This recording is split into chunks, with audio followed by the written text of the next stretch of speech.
I'm Daniel Hayes, 43 years old, forklift operator by day, Uber driver by night, and a full-time single father to the only person who still makes life feel like it has a reason. My 8-year-old daughter, Lily.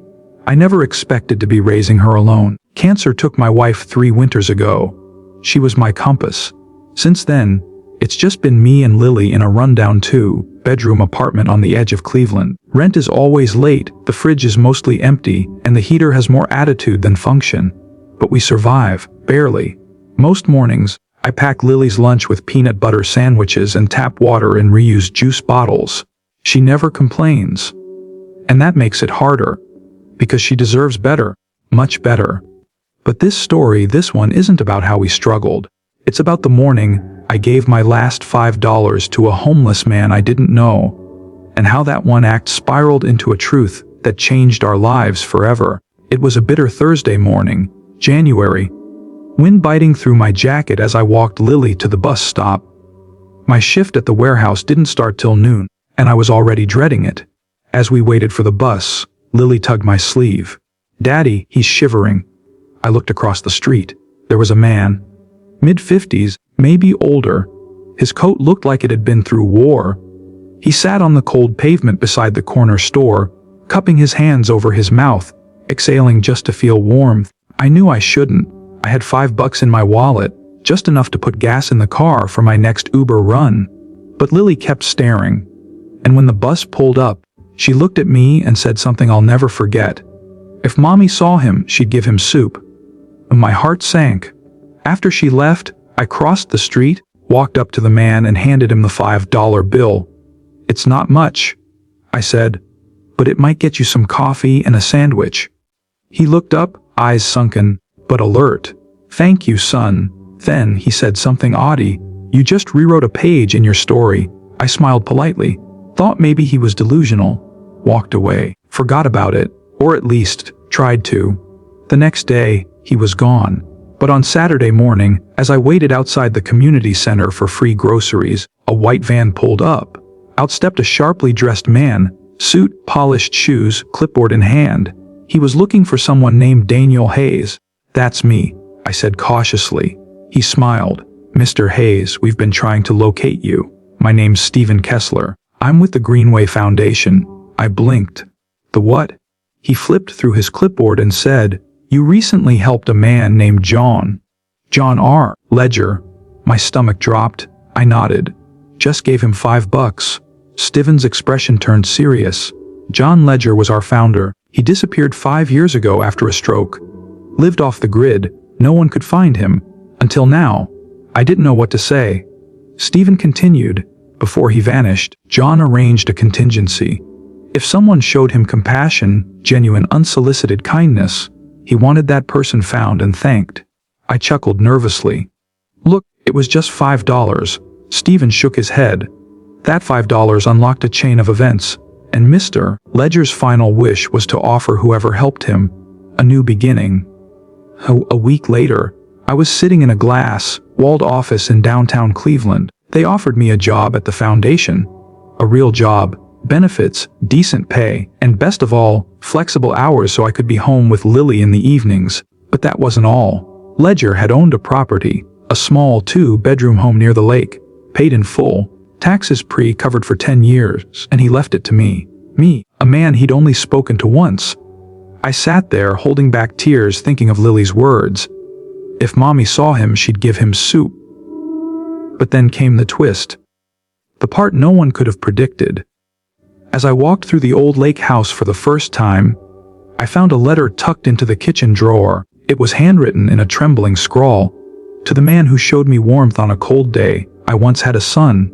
His name was Matthew. He died in a car crash. You remind me of him. Your voice, your eyes, your heart. I couldn't save my boy, but maybe I can help save yours. JRL."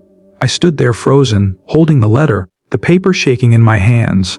Somehow, in that one moment, the world felt smaller, warmer. Now every morning, I wake up to birdsong instead of sirens. Lily has her own room, her own books, and her own window that lets in the sunrise. I drive to work, not for survival, but with purpose. And sometimes, when I pass the corner store, I slow down and stare at the pavement. hoping, just maybe, I'll see that man again. Hoping I'll get the chance to say thank you. Weeks passed and life settled into a rhythm I hadn't known in years. Lily was blooming. She laughed more. Slept through the night without waking up crying. She even started drawing again. Pictures of our house by the lake, and of Mommy watching over us from the stars. And me. I had a reason to breathe again, but I couldn't let go of John Ledger. His face haunted me. Not in fear, but in wonder. How a man broken and forgotten could carry such weight in the world and still choose kindness. I asked around. Community shelters, soup kitchens. No one had seen him. It was as if he had vanished again, until one Friday afternoon. I had just picked Lily up from school when my phone rang. Unknown number. I let it go to voicemail. Then it rang again. Same number. Reluctantly, I answered. Hello, Daniel? The voice said. Raspy, faint. Familiar. I hope the lake is treating you well? My heart stopped. John. Silence. Then a soft chuckle. Never thought I'd live long enough to see my plan work. I pulled over, hands shaking. Where are you? Somewhere warm, he said. Where people don't ask questions. I wanted to say 100 things. Ask why he chose me, how he found me, why he vanished again. But he beat me to it. I didn't give you a gift, Daniel. You gave me one. You reminded me there's still good in this world. That my life, my mistakes, meant something. I swallowed hard. I want to see you again. Another pause. You already have, he said. Every time you look at your daughter, every time you choose kindness over fear, you're looking at me. Then, the line went dead. 2. I tried calling back. Number disconnected. I reported it to the foundation, but they couldn't track it. Ledger had disappeared again, like a whisper into the wind. Yet somehow I knew he was watching. Every once in a while, I'd find a folded napkin on my windshield with the words "Keep Going," or a crisp dollar bill taped to the community bulletin board with the initials JRL. And I kept going, because that's what John had done for me. He kept me going. To one snowy evening 2 years after that first encounter, Lily and I were leaving the grocery store when we saw a young man by the sidewalk.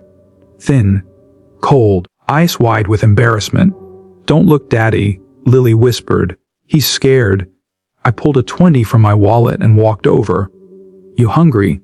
I asked. He nodded. Come on, I said, let's grab a sandwich. We sat in the diner and talked. His name was Miguel, 19, fresh out of the foster system. No job, no family. He had nothing except for the hope that someone might see him. As I dropped him off at a shelter later that night, I slipped him a folded card. Inside was my number, and a note. You just rewrote a page in your story, DH. He looked up at me, puzzled. What does this mean? I smiled. Someday, you'll understand. 2 months later, Miguel called. He had landed a job at a garage, said he was learning fast, had a mattress now, and his first savings account. He thanked me, but I told him the truth. Thank John, he taught me. I'm just passing it on. That's the secret Ledger left me. Not the house, not the job, not even the chance to start again. It was the ripple. The idea that one act of kindness, even small, could stretch far beyond what we see. Now, every morning, I sip my coffee by the lake house window. I watch the mist curl across the water. Watch Lily run with her backpack across the yard, and sometimes, just sometimes, I think I see a figure in the distance. A coat flapping in the wind. A man leaning on a cane, watching, smiling. But when I blink, he's gone, and I smile too. Because whether he's really there or not, his legacy is. 5 years have passed. Lily's now 13, taller, braver, a bit more like her mother with every passing day. She's on the honor roll, loves sketching portraits, still leaves a spot at the dinner table for Mom, just like she did when she was 8. And me, I'm still working at the foundation. I now manage a team, people who were once like me, people who had nothing and now hold the power to give everything. But every so often, when the world slows down, I remember one thing: all of this, all of it, started with $5 and a man I barely knew. 2. The foundation expanded. Thanks to Ledger's legacy, we opened shelters in 5 new cities: Chicago, Denver, Atlanta, Pittsburgh, and even a small pilot in Toronto. But we didn't just give beds and food, we gave second chances. One of those chances went to a young mechanic named Miguel, The same kid I once bought a sandwich for. He worked his way up, saved every cent. Then, last year, he called me, his voice trembling. "Mr. Hayes, I opened my own auto shop." I nearly dropped the phone. "And guess what I called it?" he added. I smiled. "Let me guess. Ripple Auto Repair." He laughed. "Nope. Ledger Motors." One stormy night, we hosted a fundraiser. I was speaking about second chances, telling my story yet again. The crowd was polite, responsive. But near the back I noticed someone familiar. A girl, maybe 21, worn-out hoodie, eyes filled with exhaustion and fire. After the event, she waited in the rain. Didn't ask for food, didn't ask for money. She just said, "Do you think people like me can start again?" I looked at her the way John once looked at me. "You already have," I said. Her name was Harper. Ex-addict, no family, no diploma.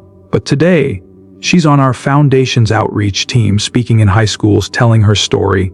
A month before Lily's 14th birthday, I received a package. No return address. Inside was a leather-bound journal, old, cracked, but intact. And on the first page, property of J.R. Ledger. I opened it with trembling hands. Each page was a letter, a thought, a memory, scribbled by a man who once lived on the edge of society. But one page stood out. It read, "If you're reading this, you've carried the torch farther than I could. Remember this, Danielle, legacies are not made by the powerful. They're built by those who choose kindness when no one's watching." I stared at that line for a long time. Then I placed the journal on my desk, beside a photo of Lily, and next to it, a folded $5 bill in a glass frame. 3 weeks later, Lily stood at a podium at her school's community impact event. She had chosen to speak about the power of one. But she didn't talk about global leaders or inventors or celebrities.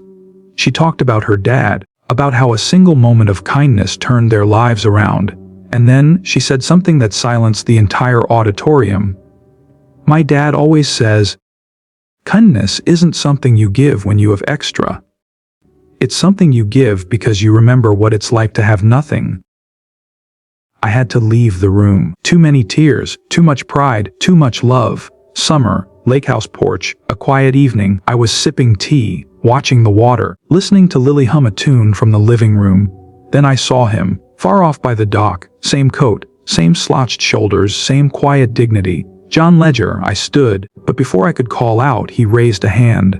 A simple wave, and then he was gone, like mist over the water, like a ghost that never really left.